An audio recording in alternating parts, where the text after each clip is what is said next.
poursuivons notre session en vidéo avec une communication de Teodoro Scarano, Université de Salento, Attack or Defend a Stronghold in Bronze Age Southeastern Italy, Architecture, Battlefields and Strategies.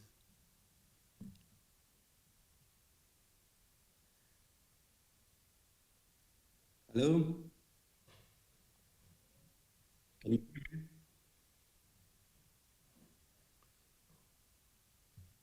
Can you hear me? Okay. I can't see your small camera. I see the presentation, but I can't see your small camera with your face and your indication eventually.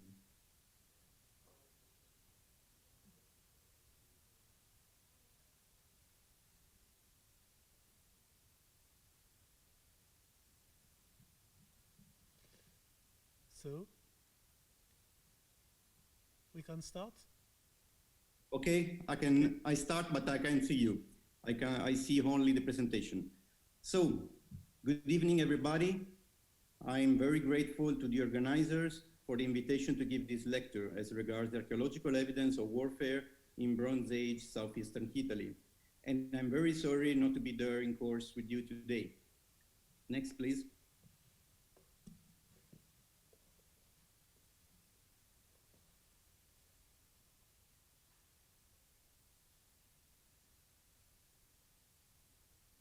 Next, please. Okay.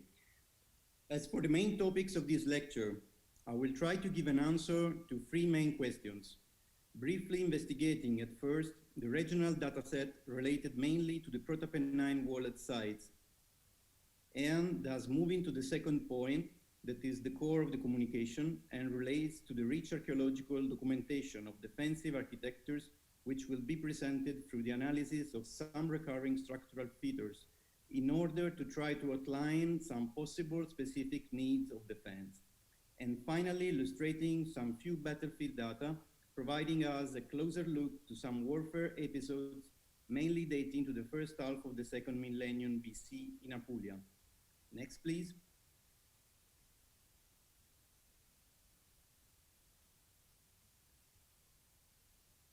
Okay, so let's start focusing the geographical area of southeastern Italy and the Salento Peninsula in the orange square, which is the western side of the Otranto Channel that is the ancient Ioniosporos, the narrowest passage to cross the Ionian Sea. You can also see the location of the two most important Bronze Age walled sites in this region, Coppa Nevigata in the north and Roca 300 kilometers farther south. As a matter of fact, as we will see later, they are the only two cases extensively investigated and providing evidence of complex plans with monumental architectures. Next, please.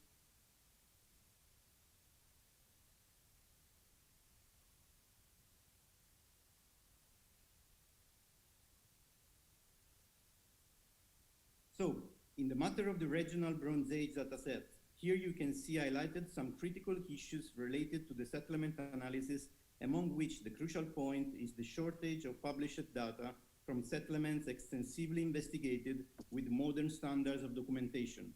Thus, at present day, it's difficult to compose a regional thematic layout which could suggest a reliable model of territorial occupation. By the way, as for quantitative aspects, it's very significant that about the 80% of the data is from coastal and close to coast centers.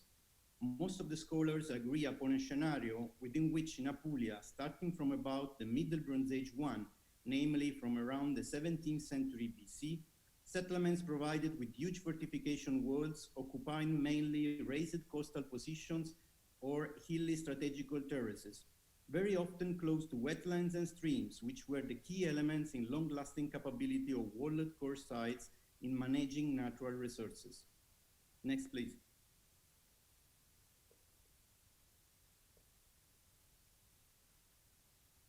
As you can see from the pie charts at the top right corner, almost 70% of the testimonies relate to the Salento Peninsula and the southern part of the region, where this pattern of territorial occupation was probably intended to meet the need of defending both the dwelling areas and the accesses to the main inland routes, as well as to the coastal positions. Moreover, a more recent and still ongoing research is focusing on the very early beginning of the phenomenon, and as shown in the map bottom right in the slide, it could be likely dated back at least to the local early Bronze Age II phase, that is between the 19th and the 18th century BC. Next, please.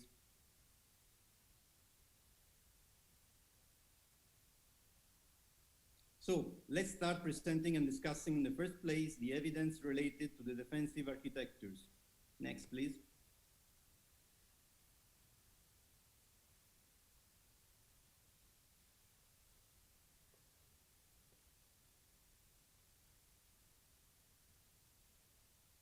As briefly mentioned above, the available documentation allows us to recognize on the left side of the screen a group of walled sites likely dating back to the early Bronze Age II, located mainly in inland positions and presenting a stonework enclosure.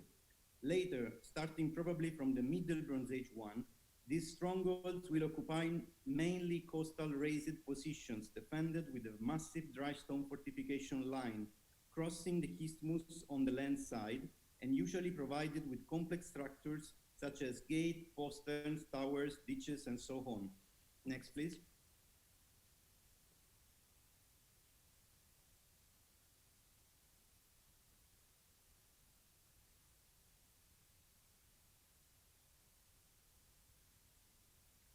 In the matter of the main gate, we have rich testimonies from the two sides of Coppa Navigata and Roca, where during the time span ranging from the Middle Bronze Age I to the final Bronze Age II, it was possible to investigate the evolution of plans, architectures, and constructive techniques. First and foremost, it's worth noting that in both cases, the earliest phases provided the best preserved testimonies of monumental dry stone architectures all over the Italian Bronze Age fortifications. These two gates present complex plans resulting from different constructive solutions, but probably sharing a common know-how, at least in terms of elementary units composing an early archetype of gate. In all likelihood, this is the case of the so-called double tenile type well-known model, with a central corridor and two symmetrical towers with rooms inside. The monumental gate of Roca is an architecture standing alone because of both its massive dimensions and state of preservation, since it was more than 23 meters thick and probably from 8 to 10 meters high in the inner section, where two opposite imposing towers with rooms inside still preserve today a maximum height of nearly 4 meters. In the case of Roca, approaching to the gate, it was necessary to walk through an entering open-air corridor defended on its right side by a circular or semicircular watchtower before crossing the wooden door, whose access was controlled by two small opposite postwards. In the case of Coppa Navigata, two elongated towers projecting about 10 meters over the external line of defense protected the main access to the settlement. Next, please.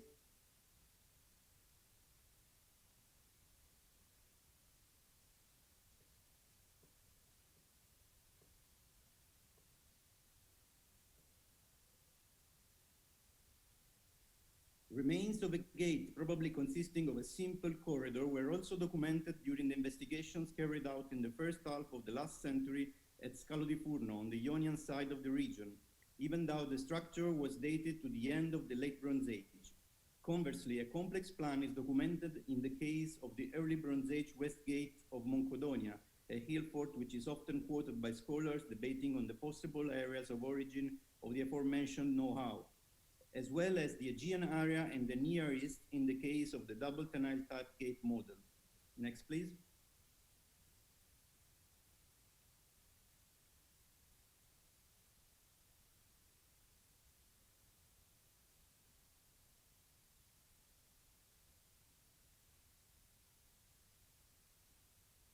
Among the defensive structures which could be key elements as for the debate concerning both warfare strategies and areas of origin of know-how or models, probably influencing the Bronze Age dry stone fortification in southeastern Italy, it's worth focusing the attention also onto buttresses and towers. In the case of the Middle Bronze Age fortifications of Roca, small rectangular buttresses flanking entrances are in different cases placed against the external line of defense and probably refers to the Middle Bronze Age III phase. Even larger square towers, flanking entrances, and not so much projecting are documented along the internal line of defense, and as well as the large circular or semicircular towers from the monumental gate, certainly refer to the earliest phase of the fortification, 16th century BC. Next, please.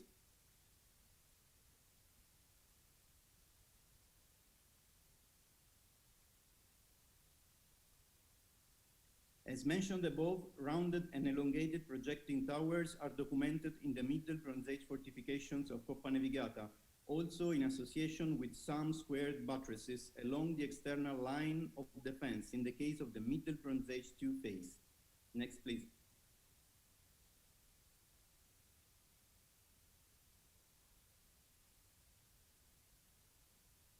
Usually, circular towers are supposed to be earlier than square towers, but both horseshoe-shaped towers and squared bastions are attested at Tel Arad and Tel Dan in the southern Levant since the first half of the 3rd millennium BC, as well as at Los Millares and La Bastida in the southeastern Spain, and at Castries and Egina in the Aegean during the second half of the 3rd millennium BC.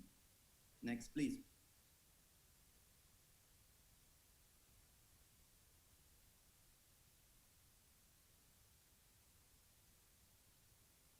As for the postern gates, these passageways are narrow sheltered corridors crossing the entire thickness of the fortification wall.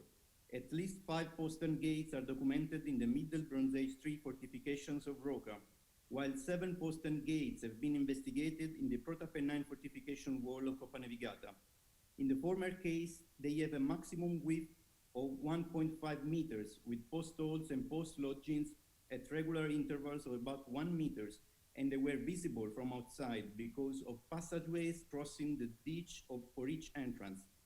In the latter case, posterns are very narrow and low and are supposed to be hidden. Next, please.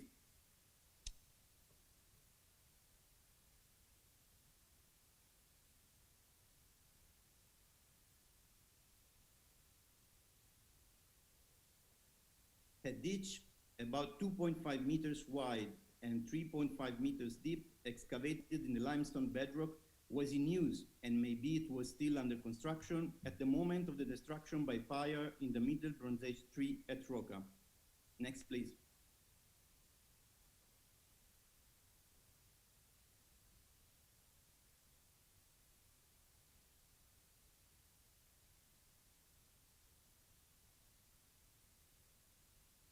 Ditches are also documented in the Middle Bronze Age walled sites of Scoglio del Tonno and Portoperone on the Ionian coast of Apulia, and in the recent Bronze Age fortification of Punta di Zambrone along the Tyrrhenian coast of Calabria.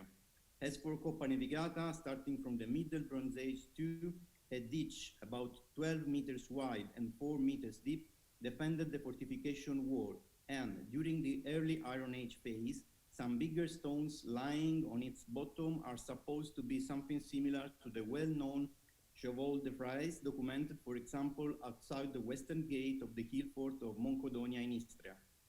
Next, please.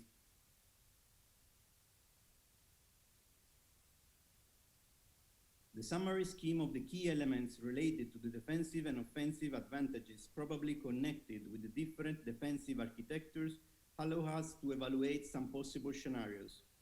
First of all, to this day, it is possible to suppose that the coexistence of all the listed architectural elements is documented only in the Middle Bronze Age phases, when the fortifications of Coppa Nevigata and Rocca likely reached their maximum in terms of complexity and monumentality, differently from the later phases when both sides present a simpler organization of the defenses. In my opinion, the Middle Bronze Age elaborate defensive architectures could be the mirror of a likewise complex scenario, thus suggesting an advanced capability of making war of these communities, possibly using a quite large number of men and adopting different warfare strategies. Next, please.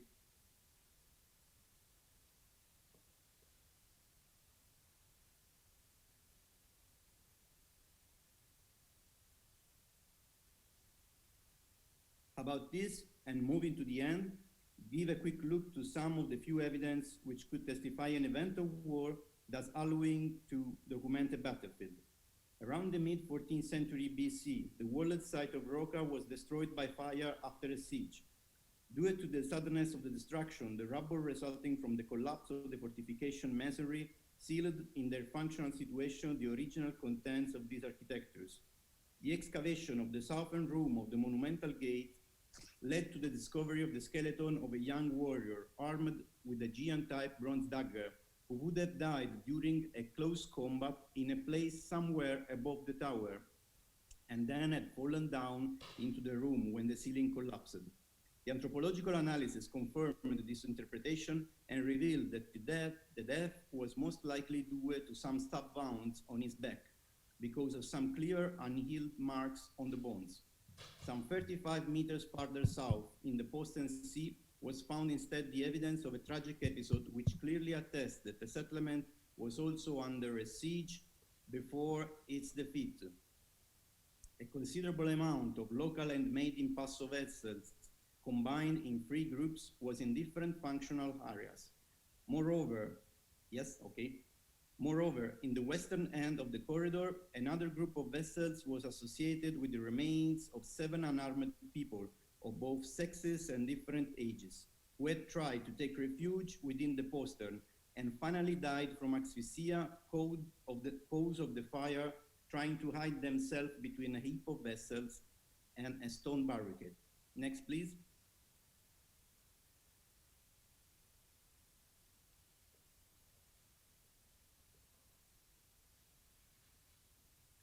In addition, in the area between the postern A and the postern E, along the external line of defense, were documented large sections of masonry collapsed and or crashed down over the ditch. This evidence probably represents the result of an activity of demolition of the wall carried out during the siege, maybe by the use of a battering ram. Lastly, as for the Middle Bronze Age fortification of Coppa Navigata, clear testimonies of fire and destruction dating to the beginning of the 15th century BC were documented all along the external area of the wall, also including some tens of flint arrowheads, which in all likelihood give us the unusual archaeological evidence of an archery attack. About this, it's worth mentioning that a coeval finding of a stone brassard is from the hut tree of the walled site of Scoglie di Apani on the Adriatic coast close to Brindisi. Next, please.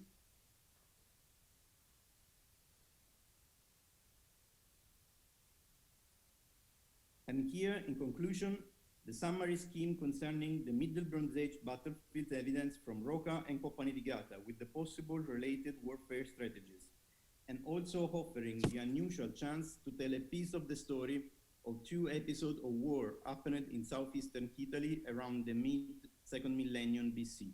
Next, please.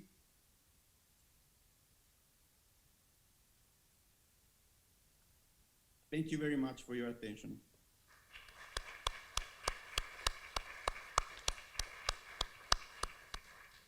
Thank you a lot, dear colleague.